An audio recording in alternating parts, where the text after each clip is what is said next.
There we go. All right. Welcome, one. Welcome, all. Welcome back to the Bleav in Iowa State podcast. I'm your host, Tyler Carter. And I'm your co-host Cody Van Ciello. Man, we have got a show tonight. Cody, the basketball schedule came out, and basically some of the opponents that we have for men's and women's basketball. It's going to be a heck of a slate from what all the matchups that I've seen.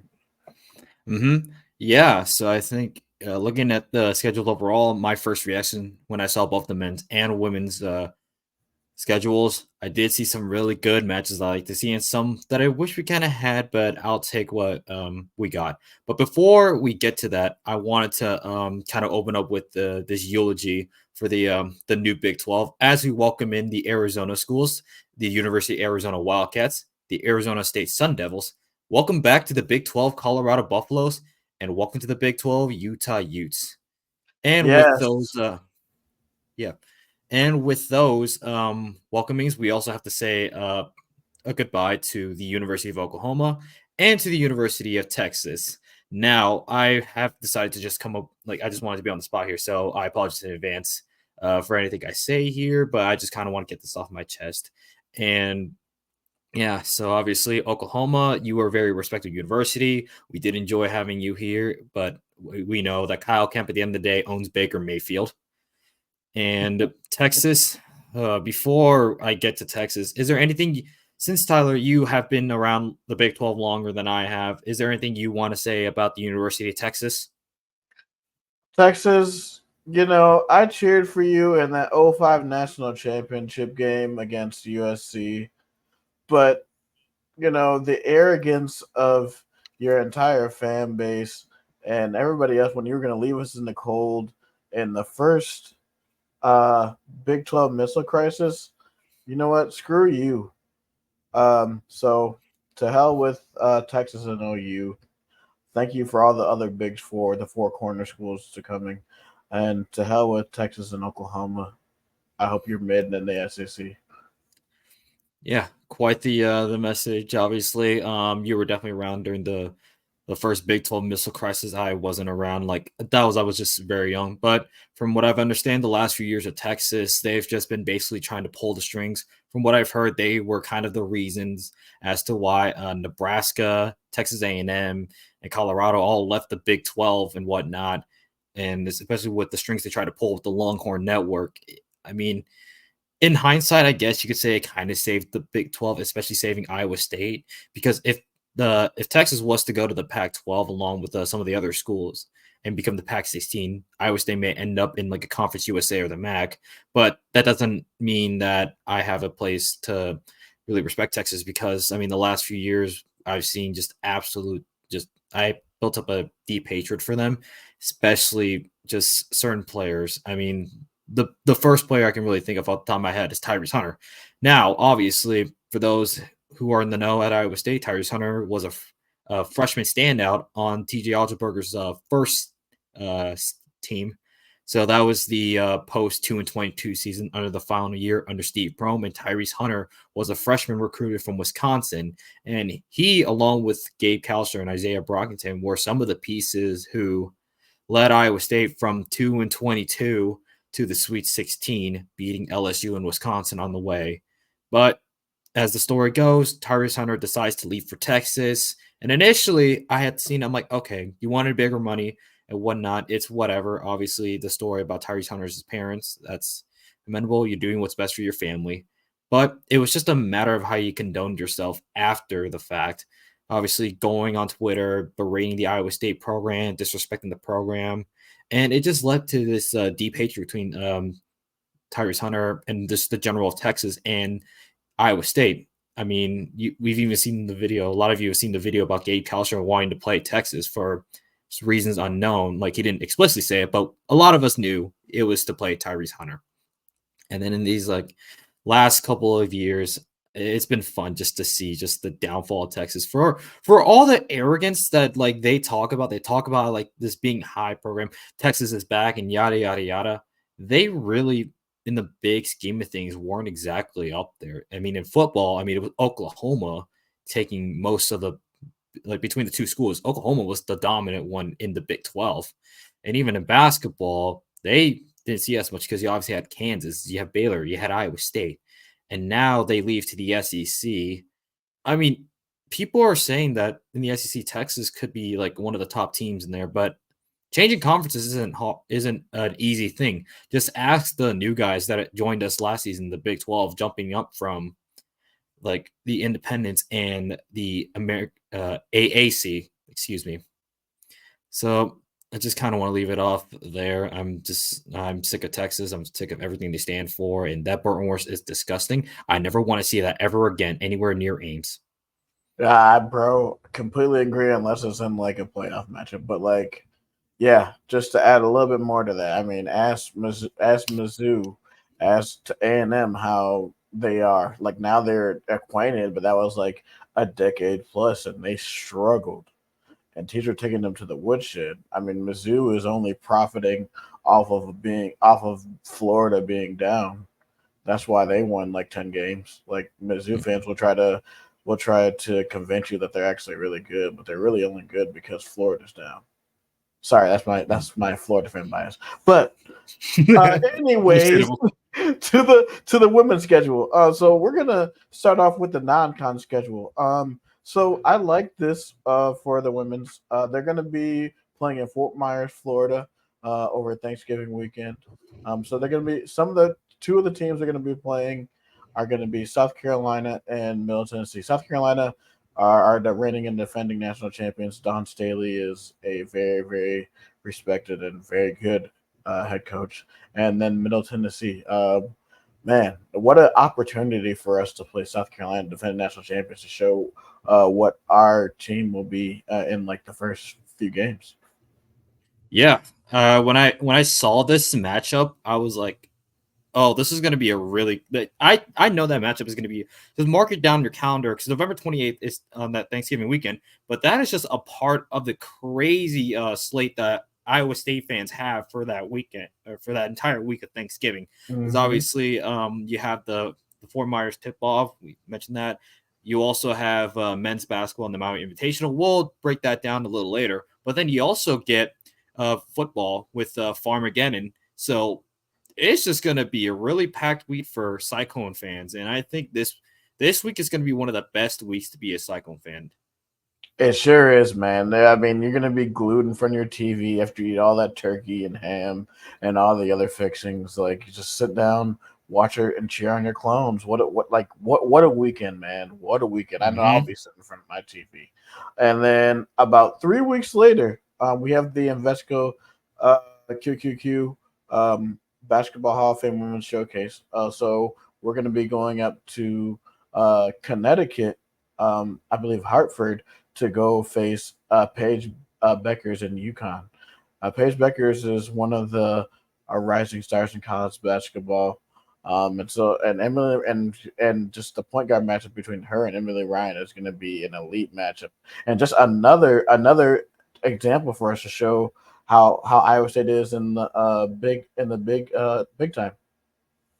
Yeah, and obviously I saw this UConn matchup. I'm like, oh, okay. So now we're starting to add like a lot of things. Like this is going to be a really good showcase because it's obviously going to be in front of a big national audience because UConn is a well-respected women's basketball program. You obviously have one of the best players in college basketball in Paige Beckers. Now, I will say this: before the injuries that Paige Beckers has, unfortunately, she suffered them. She probably was on a trajectory like Caitlin Clark. Right. Everybody knows Caitlin Clark and her achievements. Paige Beckers is right there, and if it wasn't for the injuries, I think Paige Beckers might be right there, if not perhaps exceeding those accolades that Clark has. But with that said, it's just great for Paige to be able to play basketball and just getting through and fighting through all the adversities that she's faced over the past couple years with her health. And it's great to see her play basketball. With that said, yeah, you're going to the Mohegan Sun Arena. You're playing one of the best teams in the country, and it's just another great opportunity to really establish Iowa State as like a top tier program with everything going on. And it's just an overall great opportunity to show yourself on the biggest stage of them all. Yeah, and just it's just amazing what Finley has done with this program. Just continuing just to be consistent with this program and putting them in just even bigger and bigger spots to perform on the higher level. And of course, we also have the yearly Cyhawk game. So right now, this is going to be Iowa is in a state of transition now because this is the post Lisa Bluter era and post Caitlin Clark era. So it's going to be interesting to see how they stack up. So now, Jan Jensen, she is now the new head coach of the Iowa Hawkeyes, and Lucy Olson is going to be one of the key players for Iowa as she transferred in from Villanova. And one of the main matchups in this uh, iteration of the Cyhawk game will be Hannah Stuckey versus Audie Crooks. Hmm. Yeah, so obviously, yeah, Iowa. I mean, how do you replicate what you did with Caitlin Clark and Lisa Bluter? Obviously, Lisa Bluter retiring. Congrats on your retirement, Coach Bluter, and you did a lot for the University of Iowa, and you brought a lot of fame, accolades to the University of Iowa. So enjoy your retirement. And obviously, Caitlin Clark, although we absolutely abhor her here as Cyclone fans, I'll admit it, I really did not like her, especially when last season I got to go to the Cyhawk game and just I never understood like people were saying like, oh, it's sold out because it's mainly Caitlin Clark, which I can see from your perspective, but my perspective, it's like it's Cyhawk, it's gonna be Right. a packed crowd regardless. I mean, Caitlin Clark just adds that extra importance, but at the end of the day, it's Cyhawk. It's gonna be packed regardless of how the teams are because it's like the big thing here in the state of Iowa. But yeah, I actually was talking to a close friend of mine who is a Hawkeye fan, and I asked him the question of how is Iowa going to look now that Coach Lisa Bluter has retired, now that Caitlin Clarkson, the WNBA. I asked him how this Iowa team is going to look, and he told me that they're going to be all right. He even said that Iowa could be a Sweet 16 team, and Mm. I agree with them. Yeah, I can see him in the Sweet 16 come March and maybe Elite Eight. It just depends if the matchup is right for Iowa. Say chaos happens, they get a favorable matchup. They could be in the Elite Eight, but I see them as Sweet 16. But with that said, I wanted to talk about the style matchup itself. I think the girls, like again, our ladies, I think should be able to go into Carver Hawkeye Arena. I don't know how the atmosphere is going to be post Clark, Hmm. but I'm assuming it's still going to be loud because of all this new success and people want to see how they follow up. But I think this is a matchup where Iowa State can pull out the road win and just put a dent into Iowa's season. Yeah, I mean, this is definitely could be a springboard game because I believe this is a week before the Yukon game, correct? Yeah, I would assume so, based on how it was. Because you last year Right. at Hilton, they had the men's and women's style game back to back. Women's being the first game, and then the men's the second. So, based on what I've seen, if the men's Cyhawk game is going to be on December 12th, then this or actually this, yeah, I believe so. It'll be the week before, probably like the day before the men's Cyhawk. So probably that Wednesday. Man, this is going to be a heck of a non-conference slate. So let's take a look at the Big 12 slate. So the first, we're going to look at some of the three, or our three home and home matchups. So we have a home and home against UCF, a home and home against KU. Unfortunately, the women have struggled at Fog Island. So this is going to be a challenge for them. But hey, maybe they will rise up to that challenge this season. And then Kansas State, a team who they swept last season. Also, Yoka Lee, who was one of the top players in the Big 12 last year, returns to Kansas State. So, what are your thoughts in these home and home matchups? I do like the Kansas and Kansas State home and home matches. I do like the opportunity to host both schools and also go to their respective buildings. Fog Allen for Kansas and the Octagon of Doom for Kansas State. And the UCF matchup, I think the ladies want to get some revenge after last season. They fell short against the Knights, and I will admit UCF is one of the best places to be. But last year there were a lot of Cyclone fans there in Orlando for that game, so it almost felt like a home game for UCF or excuse me Iowa State. But I think there were just some shooting struggles. I think this was in the middle of like that midseason slump that the ladies had, and that just is what happens when you have such a young team Right. who isn't used to like these long traveling schedules, like the being on the road and playing in this style of basketball, being a little more physical than what they're used to. So I think it was just freshman struggle moments. Could also maybe be like something related to just the overall form of the team, but I think they have a good opportunity to get some revenge on UCF and maybe even do it in Orlando again with a bunch of Cyclone fans once more. Yeah, man. Orlando has been was at least good to us for one of those games last year, with it Mm-hmm. basically being a home game. Um, so let's go to the home slate, or if unless you had any thoughts about Kansas State or Kansas. Yeah, I mean, obviously, Ioka Lee for Kansas State is going to be huge for them. They obviously lost a talented point guard, Gabby Gregory. Now, I was there for the Kansas Mm-hmm. State game, and I tell you right now that Gabby Gregory had such like a popularity, but she also provided uh, value for the team, and I Mm-hmm. think she was just a key anchor for that squad. And losing somebody like her is going to be a little tough for Kansas State to replicate. But Ioka Lee being in Right. the middle, like with her height and just her ability, I think Kansas State will be fine. And as for Kansas, yeah, definitely struggled at Fog Allen. I just think we just couldn't really shoot the ball well. I mean, we were doing fine. We were holding our own on defense. We just couldn't shoot the ball well. But I think all the transfers that we've added is a lot of sharpshooters. I look at this team. This women's team is basically looking like the 2016 Golden State Warriors with how many girls we have that can shoot the ball. And if so, Yeah, it's I'll tell you right absolutely. now, if somehow we get Audie Crooks to shoot even more shots and they just go in, I really don't know how you're gonna stop like that team. If you just have all the sharpshooters like on the perimeter, then you even have Audie Crooks pulling up. How do you guard that team? You don't. You don't. It's simple. You don't. Yeah, you better bring your A game when it comes to shooting as well. It's gonna be a shootout. It's gonna be like the old Big 12 football game. So you better be on your A game, otherwise you're not gonna survive. Make sure to bring your best shoes. Okay, Mm-hmm. so let's talk about some of the home games.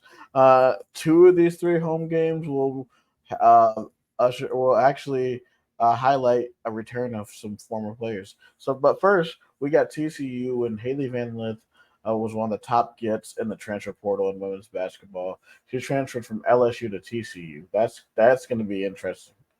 Mm-hmm. Yeah, I think with the HVL transfer, I think it's just a matter of fit. Now, what I've heard from the like from her camp and the LSU camp, I think it was just like it wasn't a great fit for Haley Van Lith. Obviously, watching Haley Van Lith at Louisville, she was certainly a baller and one of the best players in the country. And she decided to go to LSU after 3 years at Louisville. She graduated early. She was a 3-year graduate from Louisville, so she went to LSU to join a championship team. But it just didn't work out. I really think that not enough people understood like just how chemistry works. Maybe people were like har- being a little harsh on Haley Van Lith for her performance. I think there is some fair criticism of how she was performing, but I think that also just comes down to how she gelled with the team. And I just don't think that LSU and her were a great fit. So her going to TCU, I think could actually be fun, like to watch and just see how she does there. Now, at one point, it did look like for a moment that it was going to be Haley Van Lith and Haley Cavender, one of the Cavender twins, both at TCU. So that would have gotten a lot of eyeballs on social media for that school. Now, obviously, Haley Cavender returning to Miami along with the twin sister Hannah. But Right. I think just with Haley Van Lith there, fans are going to show up for that game. And I'll tell you right now, the fraternities are all going to show up to that TCU game, but only for one reason. That one reason being HVL. Yeah. Yeah, I saw that post that you put up on Twitter. That was Yeah, absolutely I mean, I'm not wrong. I'm not wrong. A couple of my other friends were posting the ah, exact same thing. man, that was so wild. Uh, yeah. All right, let's get on to Texas Tech. All right. So Jalen Bristow, she returns. What are your thoughts about that? About Jalen Bristow returning back to Hilton Coliseum? I mean, obviously, last year, Jalen Bristol was part of that Fab Five recruiting class that we brought Hmm. into Ames last year. Obviously, Audie Crooks, Addie Brown, Ariana Jackson, Kelsey Jones, and Jalen Bristol, they were all brought in together. Just the thought of all five of those girls being brought in together in one recruiting class is crazy. I think that recruiting class was better than the recruiting class of Ashley Jones, or yeah, Emily Ryan, Lexi Donarski, and Danae Fritz. I don't know if all four of them were the same recruiting class, but I know Ryan, Donarski, and Fritz were all the same recruiting class. But just to have those two recruiting classes like within the last like 10 years is crazy and a testament to what Coach Bill Fenley has done for that women's team. But with Jalen Bristow, I don't think I read. I think what I read for her reason to go to Texas Tech, I think she was just kind of like homesick. I mean, sometimes players Hmm. just want to be closer to home and like have their family there to watch their games. So I can understand that. Like, I'm was really disappointed because I think Jalen Bristow was a solid like player off the bench for Iowa Yeah, State. It was a well, solid like four whenever we needed a four when Audie Crooks was like out or whatever, and Addie Brown was like running the five or Isnell Nadabu was running the five. Jalen Bristow gave us some like good moments. I mean, her performance in the Stanford game in the second round of of March Madness, she really, I thought at that point that she had a solid roster spot and she'd be right there to possibly being a starter. But at the end of the day, she decides to transfer to Texas Tech. I mean, just being homesick and wanting to be closer to home. I can understand that. And all to her, all power to her. And I hope she does well at Texas Tech, besides yeah, when they play us. right. Besides when they play us, the best of luck to her. We also have another returning player, Niamra Diu, who I Mm-hmm. Bleav was in the front court. She transferred to Colorado. Mm-hmm.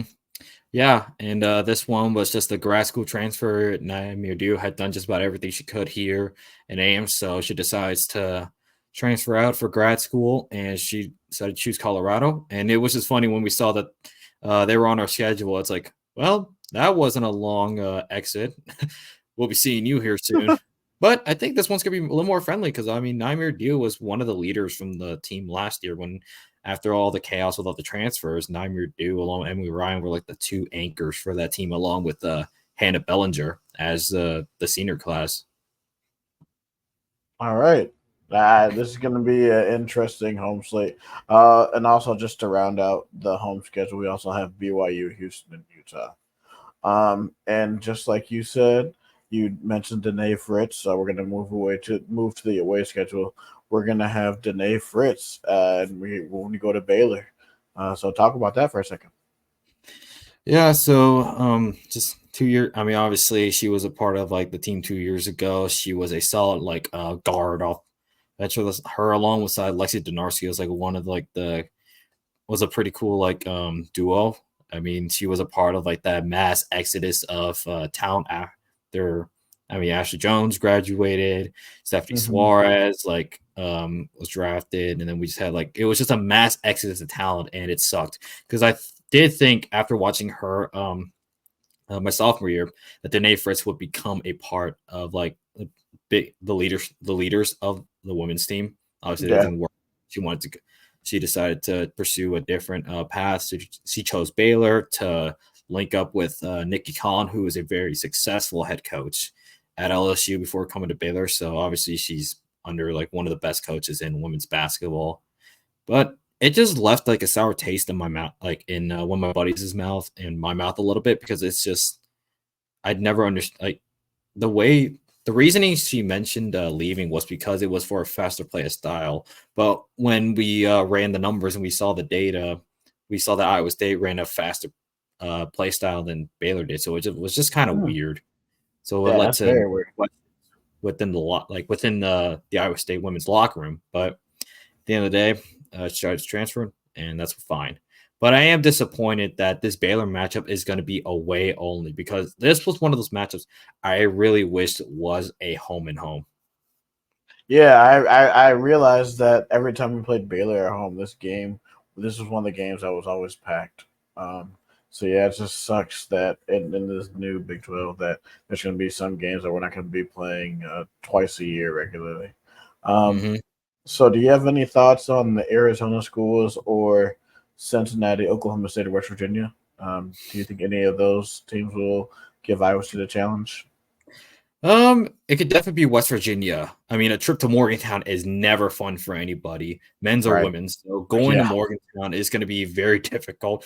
Obviously, our ladies experienced that last season, and just a trip to Morgantown is not great. But looking at the rest of the away slate, this is looking like a favorable away slate. They can definitely win in Cincinnati, win in Stillwater. The Arizona schools, I don't have too much of an inclination for, but I think Iowa State should be able to take care of business, especially with how this team looks. So the only real difficulties I see for the women's conference schedule is like going on the road to the Fog, going to Manhattan, and then going to Morgantown. Those I think are the only really tough games for the ladies.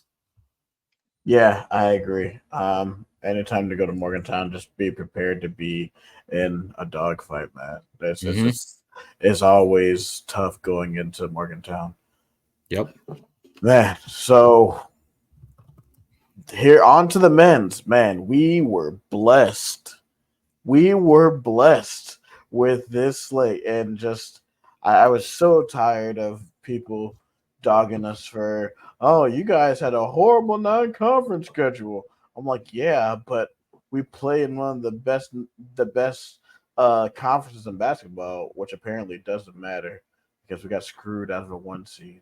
But that's just, you know what, it's a whole new year. We're gonna go get into it. Let's look at these teams and then Maui Invitational. We got UConn, the two-time defending national champions, North Carolina, who made it to the Elite Eight, Michigan State, who's always a basketball power, Auburn, who's good, Memphis, Tyrese Hunter again. Hopefully, we get to play him and beat him. Colorado, who was a tournament team, Dayton, who did well in the A10. So, man, what do you think about this? Is a loaded Maui Invitational. Like, what do you think? How do you think men's basketball fares? Yeah, I mean, you mentioned people criticizing Iowa State for having a weak non-con, and there is some truth to it. Just the people who really schedule like it's just not the greatest. They aren't really like those quad one or maybe even high quad twos. They're mostly like quad three or quad four teams. So I get it. I get the criticism, but at the same time, it's like I learned this from one of my old teachers: don't hate the player, hate the game. And the Right. game is built that the way it is. And I don't think people understand those quad three, quad four wins don't really do anything. And like you said, we play in the best conference in the Big 12 in the country in the Big 12. So we're Right. always going to have quad one games and quad one win opportunities just around the corner. Even if it's like the lowest tier of the Big 12, you're still going to Mhm. get like a quad one, a lower quad one, maybe even a quad two opportunity. So it's is the criticism it's fair. I understand, but I think not enough people are realizing just the difficulty of playing inside the Big 12. But I'm pretty sure this Maui Invitational is going to hush some people and humble some people because obviously, like you mentioned, we have defending national champions, two-time defending national champion UConn Huskies. You have North Carolina, who was a perennial blue blood, went to the Elite Eight. Michigan State, led by Tom Izzo, even when you think they're down, they're still going to find a way to beat you. They Auburn, always find a I way. yep. And Auburn, I did watch. They had a really disappointing showing, losing to Yale in the first round. They just could Mm-hmm. not get a. I don't think they could get a bucket to save their life in like the last They 5 minutes of couldn't. that game. Because I was watching it with my buddies, who was a big Auburn guy. They just couldn't get a shot like for the last 5 minutes to save Yeah. them. And then Memphis, they are solid. They're like a solid like mid major team. I mean, obviously Tyrese Hunter, there's that extra layer for at least Iowa State fans, but not for the team itself because it was mainly Gabe Kalster Tyrese Hunter beef. So with Gabe Kalster gone, it's not going to hit the same, but to Iowa State fans, it still will. And then you have Colorado and Dayton rounding out the field.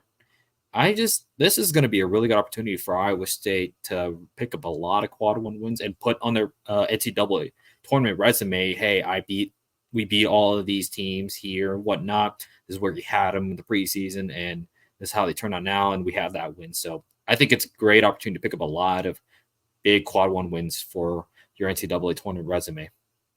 Yeah. This is the time to turn some heads, change some minds, like just to change the mentality from last year. Just like this is a huge, huge opportunity for the men's basketball program to get to a different levels and get into some of those elite, into that elite discussion for some of these programs up this upcoming season. And before we had the Big 12 SEC Challenge, I like the Big 12 Big East Challenge. I love the Big East conference as a whole. And Hmm. I realized that based on the Big 12 Big East are the results from the year prior. So obviously, I was at since the we were playing DePaul last year. That game was in Chicago, so of course I went, and it was an absolute stinker because we won, but it was basically like 90% Iowa State fans. It's like a home game. But I'm glad that we're playing Marquette because this is another chance for us to prove ourselves, man. Marquette was a very, very good team last year. Yeah, and yeah, like you mentioned, DePaul, like we don't control that. I mean, we didn't know what the. I mean, they were bad when we played them. We didn't know they were gonna be that bad, but Right. obviously, but like obviously, how are we supposed to know they're gonna be that bad before we play them? Because obviously they were all right, like when we played them, like this past season. But obviously, people criticize us. That's another piece of criticizing Iowa State. It's a non-con. But I Bleav this game against Marquette and you get Shaka Smart in the building, it's going to be a really.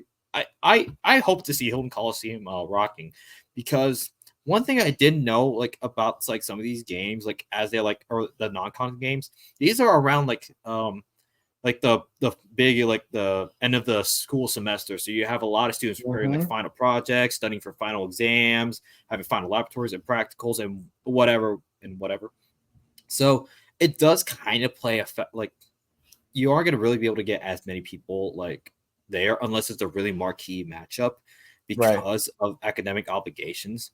But Marquette in Ames, that's going to be a marquee matchup. And I'm going to expect people to camp out. I mean, I've already made my intentions to, as soon as maybe Kansas State football game is done, maybe me and my buddies are going to just maybe take a short walk to Hilton, set up our ice shack, and just have it there for a couple days while we wait Marquette. Get more exposure for this pod. Come on. Yeah, no, no, yeah, dude, that's gonna be a hell of a atmosphere, man. I'm excited for you to be camping out. So that's gonna be interesting, and as of course as it is interesting every single year is the Cyhawk game. And what I didn't know is that I believe they said the last 4 or 5 matchups have been blowouts on either side. What do you think happens in this one? Yeah, I'm thinking maybe the same.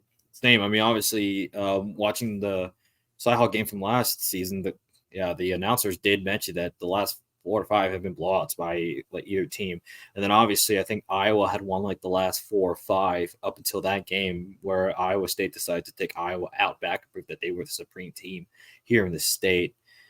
But I think this could likely be the same, but I think this time around it's going to be Iowa State that takes it because Yeah, with looking at the roster that you bring, like that you have for Iowa State, you put that on at least on paper. This is at least on paper. You put that next to Iowa's roster. There really isn't too much that I've seen. I know Iowa picked up a few transfers. I can't think of their names off the top of my head, but they did lose a big piece of the Iowa squad in Tony Perkins.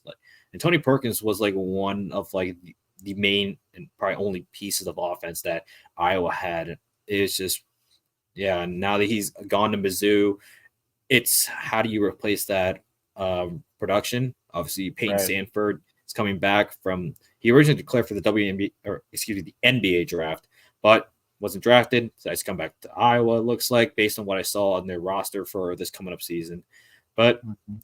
I think it's going to once again have to be a blowout. But I think this time Iowa State is going to be the one handing the blowout loss to Iowa.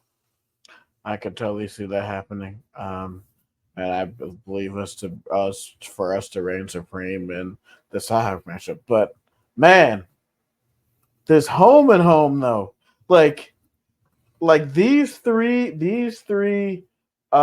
teams like were probably besides like Houston, but these are like the three of the teams that I wanted to have a home and away with. Like Hmm. Arizona has been probably one of the top programs in the nation since the late '90s. KU is always something, and I wanted to face them at the Fog last year. Just like every time we play KU, it always goes off Yeah. at Hilton and at Allen Fieldhouse. And then K Yep. State, man, with Tangate and all that stuff, Coleman Hawkins adding him to the mix in this rivalry. Farmageddon is always crazy, and it's gonna go get us Oh. to another level, man. I can't stand those Hmm. dudes. Hmm. I can't stand them. But let's start with Arizona. The Arizona, uh, Caleb Love returns, who originally played at UNC, and then Trey Townsend joins them. What do you think about us playing Arizona? I'm really, really excited to play them. Oh, I'm marking this down on my calendar. As soon as I figure out what day and time this game is, I'm marking down my calendar because this is going to be one of the best games in Hilton Coliseum that season. No question about it. I mean, Completely you're agree. bringing in a perennial powerhouse in the Pac-12 in Arizona, and Arizona is always known as like one of the best teams in college basketball consistently. Maybe they don't have the championships to show for it, but they always look like a threat, no matter what their last season was, they always look like a threat to make a deep Mm-hmm. run and maybe win a national championship. And the Caleb Love deciding to return to Arizona, I did watch him last season at Arizona after he transferred from UNC, and he was one of the best pieces on that roster. And the way he plays, I think it's going to be very interesting to see how his play style goes against this TJ Osselberger style of defense. And then I also mentioned put Trey Townsend. Now Trey Townsend was a part of that Oakland Golden Grizzlies roster that beat Kentucky in the NCAA tournament last season as like one of the Oh major man! upsets. Hmm. Yeah, he Wow. was one of those guys that were just letting it rain all over Kentucky. And to think Kentucky had a bunch of like future NBA draft picks on there, and for Oakland to do that to them, I mean, this is a good pickup for Arizona to add some shooting to their roster, and I'm very excited for that matchup at Hilton. But I'm also excited for that matchup. Is it a Tucson or I don't remember what city they play Yeah, it's in? in They're in Tucson. Okay, yeah, but that matchup at Tucson because that arena is one of the best arenas on like in the Western United States, and I've watched a few Arizona games. I believe they played UNC last year, or I don't remember who they played, but watching a few Arizona games, especially when it's a high marquee matchup, that crowd gets into it. They get into it, and I think it's going to be a really good atmosphere for Iowa State to play in, and obviously it's going to be a great opportunity for a quad one win for them. Completely agree, man. I like this Arizona matchup. I was hoping, I'm like, man, I really, really hope we play Arizona in basketball because just like the way that their arena setup is, like those fans are on top of you, dude. Like Hmm. it's just, and just hearing the crowd, even from the TV, it's like so loud. It's absolutely Yeah. amazing. And Hmm. of course, I feel like probably they don't consider us a rival, but I consider us the team that we've competed with is KU. I want to see how like you already know that it's sort of like a given that KU is going to rebound. Bill Self always figures it out. We won 79-75 last year in that whiteout game. That was a very Hmm. very good game. They got some key transfer portal pickups, as of course they would. How do you think we fare against KU this year? I think it's gonna be like a much like I think it'll be a little better matchup. Obviously, Kansas they weren't really that great. It was literally just a 5-man roster because all it was the last year it was just Hunter Dickinson, KJ Adams, Kevin McCullough, Dewan Harris, and then Johnny Furphy picked up Right.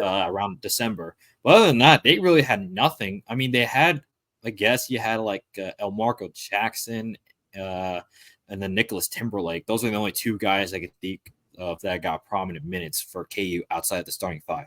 That starting five for KU was absolutely disgusting, and it just freaked early week, like first weekend exit, and that's exactly what they were. I mean, they almost lost to Sanford if it wasn't for a missed call, I believe, Right. and Twitter was on a storm about that. But then they got taken out back by Gonzaga. So Yeah, and just the whole injury stuff with Kevin McCullough. Will he play? Won't he play? Will he play? Won't he play? That was just a whole mess. But I expect KU to bounce back. But you know, this next team that we're gonna bring up, man, this team, I can't stand these guys, man. This is the Kansas State Wildcats, bro, or the Wildcats, I should say. Like Ugh. the whole Tangate stuff and all them making fun of us for not making it to the Elite Eight. Oh, we made it. Dude, shut up. Y'all didn't even make the tournament last year. Just shut up, man. Like, Yeah. let's get into this, man. Mhm. Let's break down K State. Yeah. So I mean, last season, they came to the home Coliseum. At the time, they were like first in the Big 12. I mean, they were like not as great of a team, but I mean, you're still first in the Big 12 up to that point, so you're fine. Mm-hmm. But yeah, that whole like Tangate and what happened there, it was like crazy. Obviously, like, I will say this: I did not go to this game personally. I had academic Mm-hmm. things I was doing, and I told my buddies I can't make it, but I'm gonna just go camp after the KU game, and that's exactly what I did. But from what they were telling me, it was a really rough game for the officials. I mean, you have 47 fouls get called. You basically couldn't breathe if you were a basketball player without possibly getting called for a foul. But that's just one of the things that like makes that game in Hilton just infamous. Because obviously, uh, with Tangate, Jerome Tang and his staff were just absolutely ridiculous. Like you're Mm-hmm. cursing out student managers, and you're calling them cheating MFers.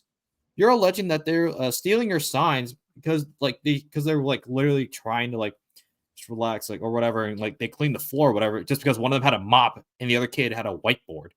You're alleging that Iowa State had planted like assistant staff in the crowd right behind your bench to play a relay game with like their signals to get it to TJ Altenberger. First of all, that has already been like TJ Altenberger already put out a statement saying those are ludicrous and that is ridiculous and that's like an attack on his integrity.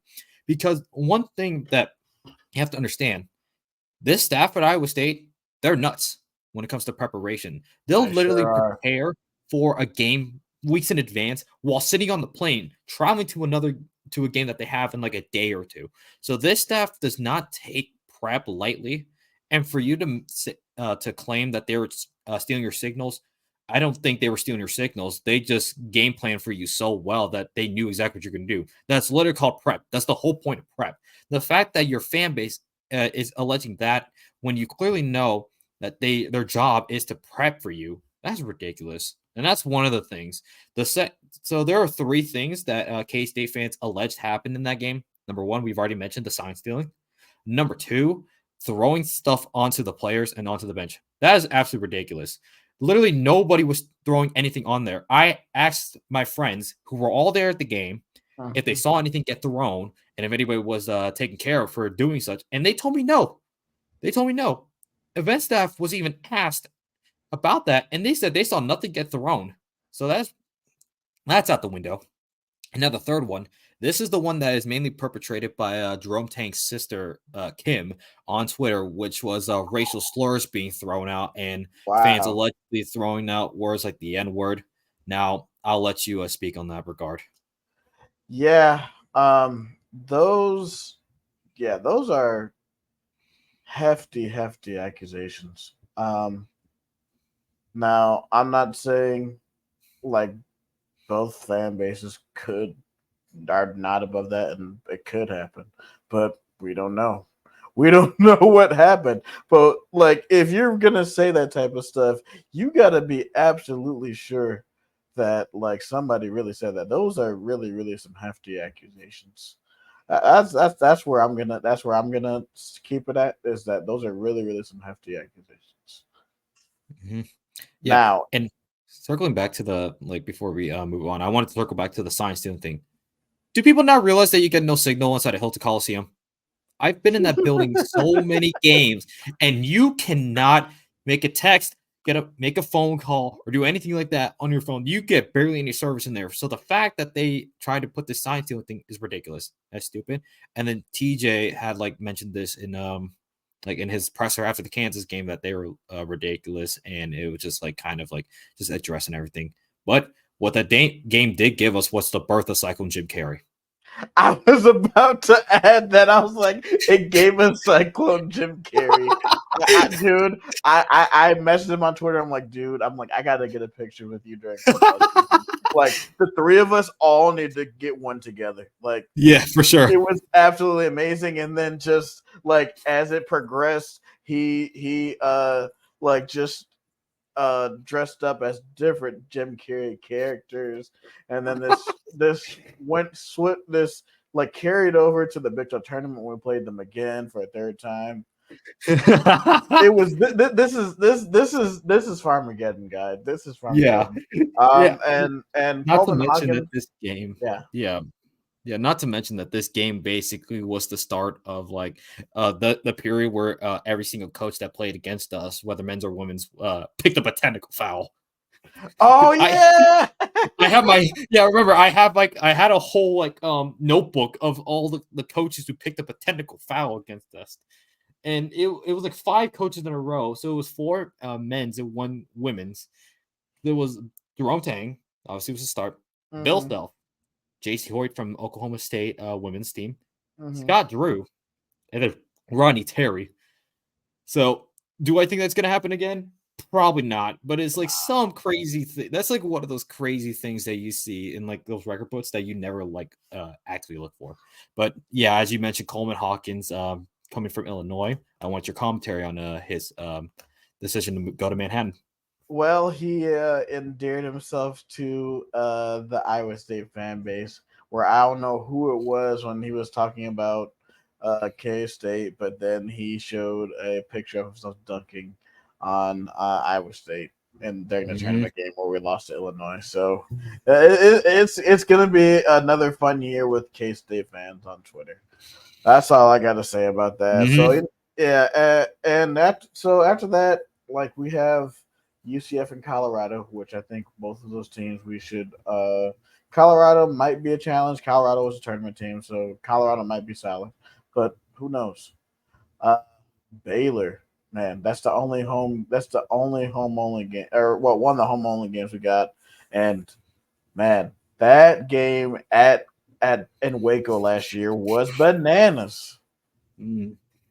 Yeah, I literally stayed up like very late because I think I was like just doing stuff. I was doing finishing homework, so I just like to tune in because what was it? It was an 8 p.m. tip off Central It Time, was if I'm not 8 p.m. mistaken. Yeah, it was 8 p.m. tip Oh off. Yeah. my gosh, that thing was like I was basically in bed watching that game, and that first half for Iowa State was ugly.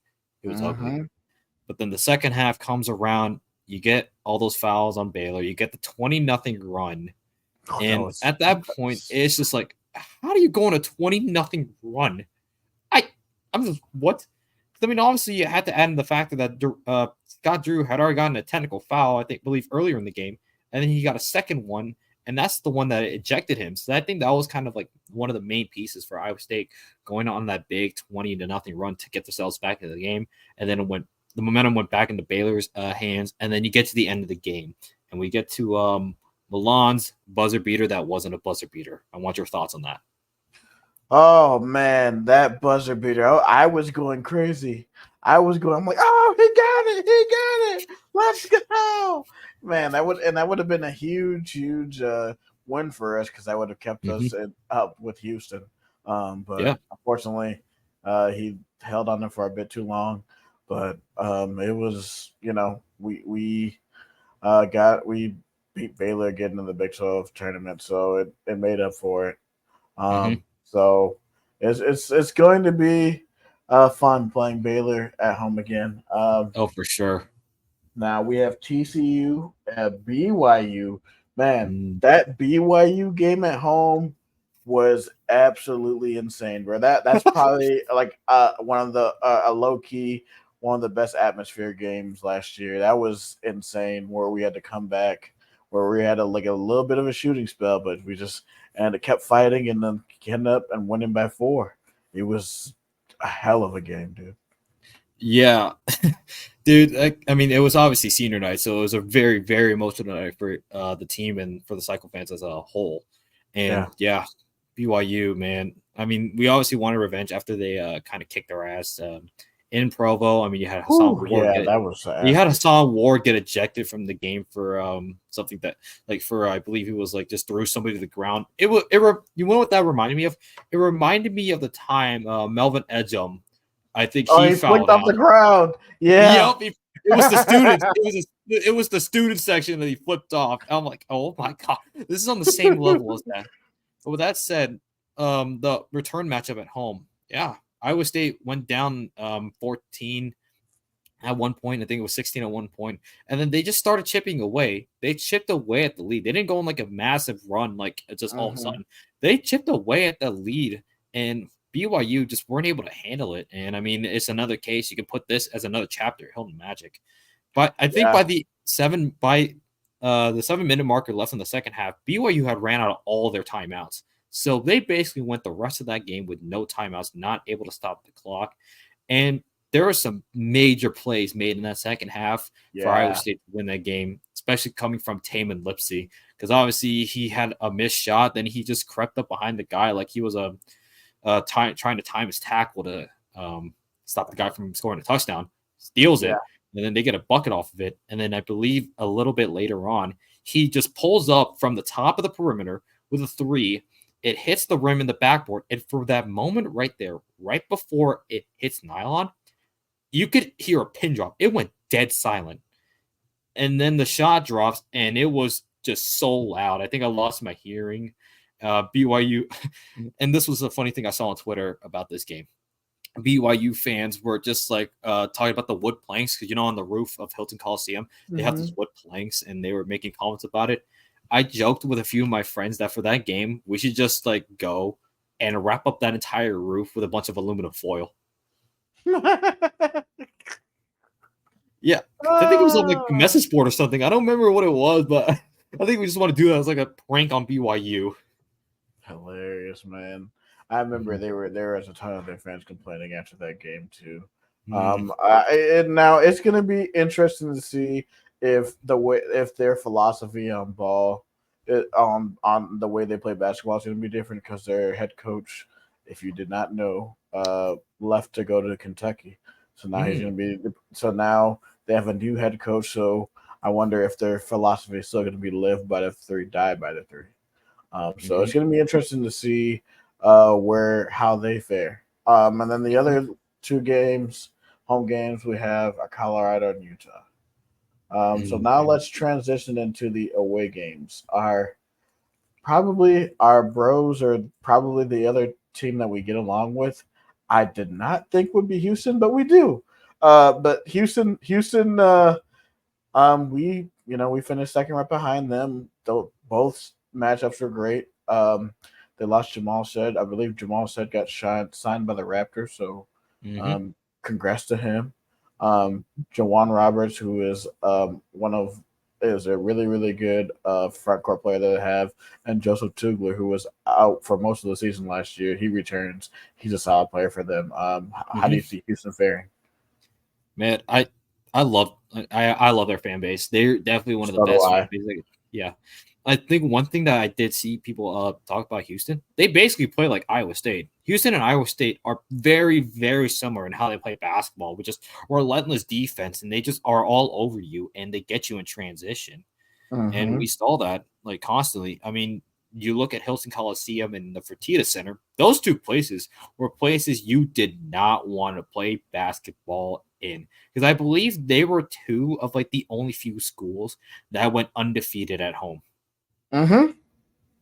Yeah, I And mean, you want to know yeah, what the amazing thing is, Cody, is that their stadium is like twice or what like a half like two times smaller than ours, and they still make that much noise. It's absolutely amazing to me. yeah, that is crazy. I mean, they have a capacity of like 7,000, I believe, compared to Hilton's 14,500. But yeah, their fan base certainly makes up for it, and I love Hmm. that.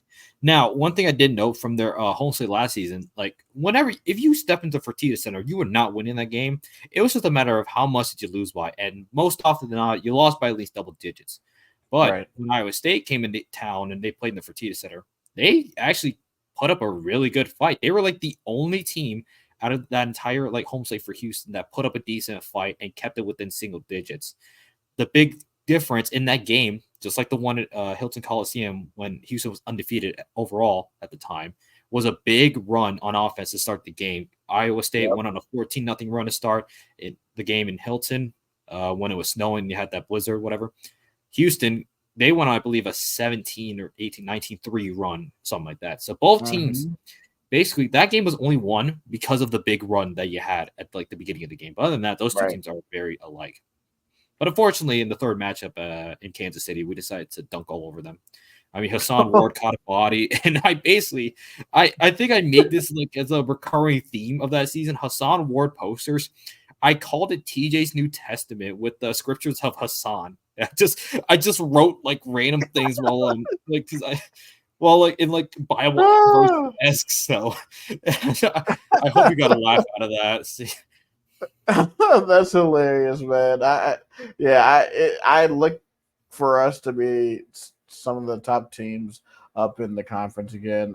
Let's talk about Tech. McCaslin, I Bleav it was his first year last year. He had a solid team with Tech last year. Mhm. I think with them with Texas Tech, I think Texas Tech is going to be a solid team once again under McCaslin. What do you think? Yeah, I think Tech will be right there in contention, maybe like contending for like a higher seed, maybe like a top 6 seed in the Big 12 tournament.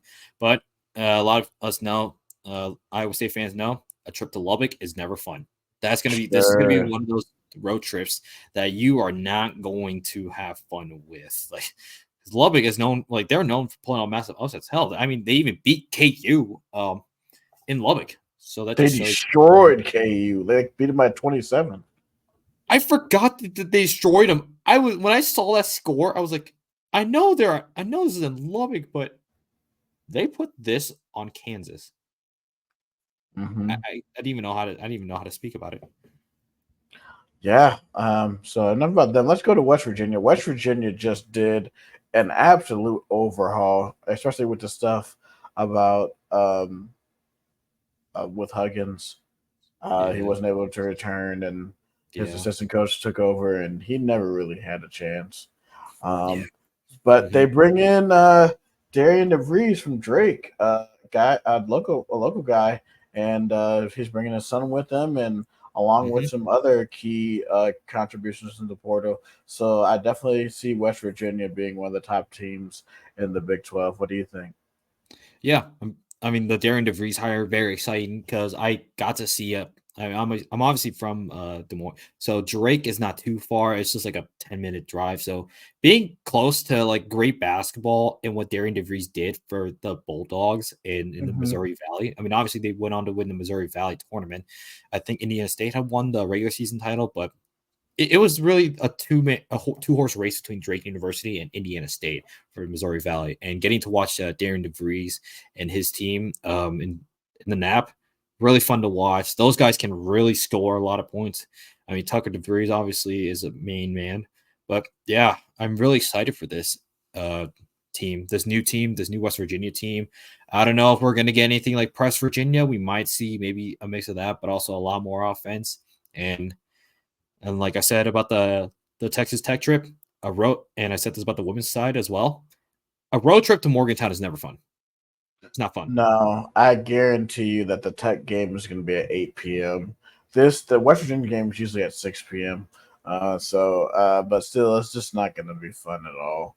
Um, then the other two away games are going to be at Arizona State and at Oklahoma State.